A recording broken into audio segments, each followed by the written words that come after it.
Welcome, everybody, to the weekly head coaches show with Sacred Heart football head coach Mark Nofri. And, Coach, this week your team faces some adversity, coming off a tough loss against St. Francis University. They came out, ran a trick play on the first play of the game, and stepped their game up and met the challenge. Despite that, once again, your team shows resiliency in the fourth quarter, makes it an interesting game, and it comes down to field goals. But can you talk about, even though it was in a losing effort, the resiliency of this team and the ability to play from behind in this situation and ultimately fall up short? But again, another effort this week where they played to the very end.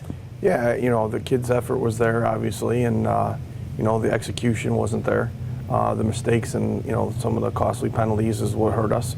You got to give credit to St. Francis. They did a great job controlling the ball and doing what they do, and being able to put up some points and taking our offense out of rhythm a little bit. They did get 3 turnovers, but I think in the long run, the kids did play hard.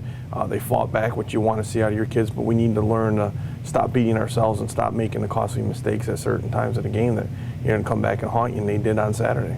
It puts you in a very familiar situation where you're in control of your own destiny, though. And you think about this team that started the season with 3 wins in a row, lost to Bucknell, then come back, win 3 in a row, the tough loss this weekend. But now the challenge in front of you is to win, not 3 in a row, but 1 in a row 3 times, right? Mm-hmm. So you know what the challenge is ahead of you. You have veteran leadership that's been there and done that before. How much does that play into the fact that they've got that experience to go back to with a similar situation right now? Well, they know what's at stake. I mean, everybody knows. We talked about it last night. You put it behind you. It's a tough loss.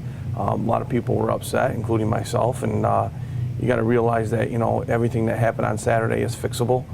The kids, did so resilient. They played well at times. But you want to be more consistent and not being able to turn the switch on and off when you want.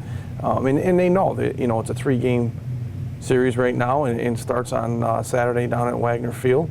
And they got to get, win number 1 before they can start talking about 2 and 3. But it is a comfort feeling knowing that I had kids in the same situation last year that were juniors, that are seniors this year, that know what's in stake. And hopefully, like I said, they'll come together.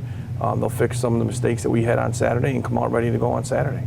Well, one of those seniors that really came back into vintage form was Kashada Spence this past week with somewhere around 175 net yards on the ground, and he really looked great, I thought, in the backfield and providing that running game. How good was that to see him? We know what he's done. He set records here, but for him to really bust out and chew up a lot of yards this past week. Yeah, he looked like him himself. I know he had a little bit of an ankle injury the first 4 or 5 weeks of the season. It was nagging from camp. But at times I think Kashada wants to take too much on his plate. He tries to do too much and make things happen where, this week he settled in, he did his job, he didn't worry about anything else, and he ran downhill, ran hard, held onto the ball, and it was a big day for him.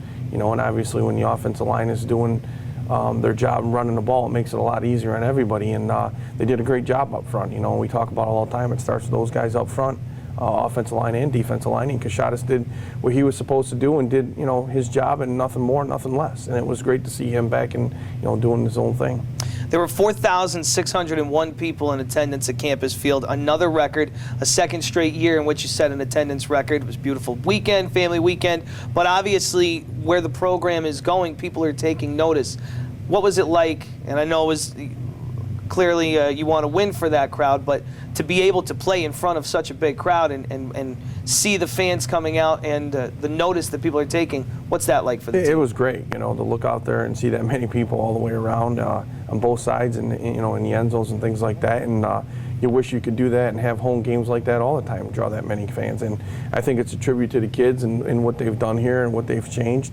When you start winning and you start doing things the right way, people take notice. And it was an outstanding amount of support from everybody on campus, other teams, faculty, staff, students, the administration, and, our fans that travel with us for, the kids on the team and their families. But the kids deserve it, and hopefully we'll continue to draw that.